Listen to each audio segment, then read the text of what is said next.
샬롬, 류 선생의 구속사 천국 열차. 유도수 목사님의 신구약 성경 파노라마를 낭독하는 시간입니다. 지금은 열왕기하 파노라마 17장입니다. 북이스라엘을 제하신 하나님. 17장은 북쪽 이스라엘이 기어코 아수르에 의하여 멸망을 당하는 내용입니다. 여호와께서 각 선지자와 각 선견자를 통하여 이스라엘과 유다에게 지정하여 이르시기를 너희는 돌이켜 너희 악한 길에서 떠나라고 13절. 그토록 오래 참으시며 권면하시고 경고도 하셨지만 끝내 돌이키지 않다가 기어코 호세아 제9년에 아수르 왕이 사마리아를 점령하고 이스라엘 사람을 사로잡아 아수르로 끌어가므로 6절 멸망을 당하고 만 것입니다. 여호와께서 그의 종 모든 선지자를 통하여 하신 말씀대로 드디어 이스라엘을 그 앞에서 내쫓으신지라. 이스라엘이 고향에서 아수르에 사로잡혀 가서 오늘까지 미쳤더라고 말씀합니다. 23절 하나님께서 이스라엘을 돌이키시기 위하여 세우신 선지자들을 들어보면 아히야 열왕기상 14장 2절, 예후 열왕기상 16장 1절, 엘리야 열왕기상 17장 1절, 미가야 열왕기상 22장 8절, 엘리사 열왕기하 2장 1절, 아모스서 5장 5절, 호세야서 1장 1절 등입니다. 이를 세 단원으로 나누어 상고하겠습니다. 첫째 단원 1절에서 6절 이스라엘의 멸망, 둘째 단원 7절에서 23절 멸망의 원인, 셋째 단원 24절에서 41절 사마리아인이 됨. 첫째 단원 1절에서 6절 이스라엘의 멸망, 유다왕 아하스의 제12년에 엘리야의 아들 호세아가 사마리아에서 이스라엘 왕이 되어 9년간 다스리며 여호와께서 보시기에 악을 행하였으나 다만 그전 이스라엘 여러 왕들과 같이 하지는 아니하였더라 합니다. 1절 2절. 그런데 호세아 9년에 아수르 왕이 사마리아를 점령하고 이스라엘 사람을 사로잡아 아수르로 끌어다가 고산 강가에 있는 할라와 하볼과 메대 사람의 여러 고을에 두었더라 하는데 6절 멸망을 당하게 된 원인이 무엇인가? 표면적인 원인은 아수르의 조공을 바치던 호세 왕이 아수르를 배반하고 친애굽 정책으로 돌아섰기 때문입니다. 이 점에서 유념해야 할 점은 아수르를 의지하는 것은 괜찮고 애굽을 의지해서는 안 된다는 것이 아니라 문제는 하나님께로 돌아오지 않고 하나님께 구하지 않았다는 데 있는 것입니다. 이때 세움받은 호세아 선지자는 이스라엘의 교만은 그 얼굴에 드러났나니 그들이 이 모든 일을 당하여도 그들의 하나님 여호와께로 돌아오지 아니하며 구하지 아니하도다. 에브라임은 어리석은 비둘기같이 지혜가 없어서 애굽을 향하여 부르짖으며 아수르로 가는도다 라고 호세아서 7장 10절에서 11절 그들의 불신앙을 책망합니다. 어리석은 비둘기란 애굽이냐 아수르냐 하고 두리번거리는 모습을 나타내는 묘사입니다. 둘째 단원 7절에서 23절 멸망의 원인. 둘째 단원은 이스라엘이 멸망을 당하게 된 원인을 말씀하는 내용인데 이 일은 이스라엘 자손이 자기를 애굽 땅에서 인도하여 내사 애굽의 왕 바로의 손에서 벗어나게 하신 그 하나님 여호와께 죄를 범하고 또 다른 신들을 경외했기 때문이라 합니다. 7절 그 하나님 여호와께 죄를 범했다고 말씀하는데 그 하나님은 그들에게 어떻게 행해주신 하나님이십니까? 한마디로 애굽 땅에서 인도하여 내사 바로의 손에서 벗어나게 하신 하나님입니다. 그런데 이스라엘은 그 자리에다 금송아지를 세워놓고 이 송아지가 애굽 땅에서 인도해낸 신이라고 여로보암 때부터 이때까지 섬겨 내려왔던 것입니다. 그렇다면 멸망 외에 다른 방도는 없는 것입니다. 이 점에서 종교다원주의를 생각하게 합니다. 그들은 타 종교에도 구원이 있다고 주장합니다. 그 근거를 성경에 두지 않고 인간 이성에 호소합니다. 사랑의 하나님이 저토록 선한 사람들을 멸망받게 하실 리가 없다는 것입니다. 말하자면 창조주 하나님을 금송아지로 바꿔치기 하고 섬기면서 자신들을 구원해 준 신이라고 말해도 괜찮다는 말입니다. 그리하여 급기야는 하나님은 이름 없는 하나님이라고 주장합니다. 무슨 뜻이냐 하면 수만 가지 이름을 가진 하나님, 부처로, 알라로, 여호와로 여러 모양으로 계시하셨다는 것입니다. 온갖 사신 우상의 이름을 대입하기만 하면 되는 그런 하나님이라는 뜻입니다.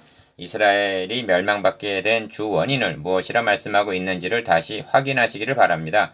다른 신들을 경외하며 7절 모든 산 위에와 모든 푸른 나무 아래에 목상과 아세라 상을 세우고 10절 또 우상을 섬겼으니 이는 여호와께서 그들에게 행하지 말라고 명하신 일이라 합니다. 12절 그들이 하나님 여호와의 모든 명령을 버리고 자기들을 위하여 두 송아지 형상을 부어 만들고 또 아세라 목상을 만들고 하늘의 일월성신을 경배하며 또 바알을 섬기고 16절 여로보암이 이스라엘을 몰아 여호와를 떠나고 큰 죄를 범하게 하매 이스라엘 자손이 여로보암이 행한 모든 죄를 따라 행하여 떠나지 아니하므로 21절 22절 멸망을 당하게 되었다고 말씀하고 있습니다. 이 점에서 멸망에 이르는 한 죄가 윤리적인 죄에 우선하여 신학적인 죄라는 점을 인식한다는 것은 중요한 요점입니다. 죄 중에서도 근원적인 죄는 하나님을 부정하는 죄요. 악 중에서도 최악은 자신을 구원하신 하나님을 배반하는 악입니다. 옛적에 여호와께서 야곱의 자손에게 언약을 세우시고 그들에게 명령하여 이르시되 너희는 다른 신을 경외하지 말며 그를 경외하지 말며 그를 섬기지 말며 그에게 제사하지 말고 한 35절 이는 윤리적인 죄가 아니라 신학적인 죄라는 점에 확고해야만 복음을 보수할 수가 있는 것입니다. 이 점을 신약성경에서는 스스로 지혜 있다 하나 어리석게 되어 썩어지지 아니하는 하나님의 형상을 하나님의 영광을 썩어질 사람과 새와 짐승과 기어다니는 동물 모양의 우상으로 바꾸었느니라고 말씀합니다. 로마서 1장 22절 23절 인간은 죄들 때문이 아니라 이 한 죄 때문에 멸망에 이르게 되는 것입니다. 이는 여호와께서 그의 종 모든 선지자를 통하여 하신 말씀대로 23절 성취된 것이라 합니다.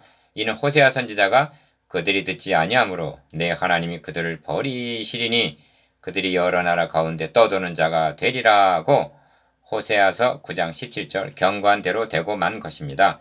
셋째 단원 24절에서 41절 사마리아인이 됨 아스르 왕이 바벨론과 구다와 아와와 하맛과 스발와임에서 사람을 옮겨다가 이스라엘 자손을 대신하여 사마리아 여러 성읍에 두매 그들이 사마리아를 차지하고 그 여러 성읍에 거주하니라 합니다. 24절 여기 아스르 왕의 식민지 정책이 나오는데 이스라엘 사람은 자기 나라로 잡아가고 자기 나라 사람들을 대신 사마리아 여러 성읍에 이주시킨 것입니다. 이리하여 이스라엘의 혈통이 그들과 섞이게 되어 사마리아인이라는 혼혈족이 태어나게 된 것입니다.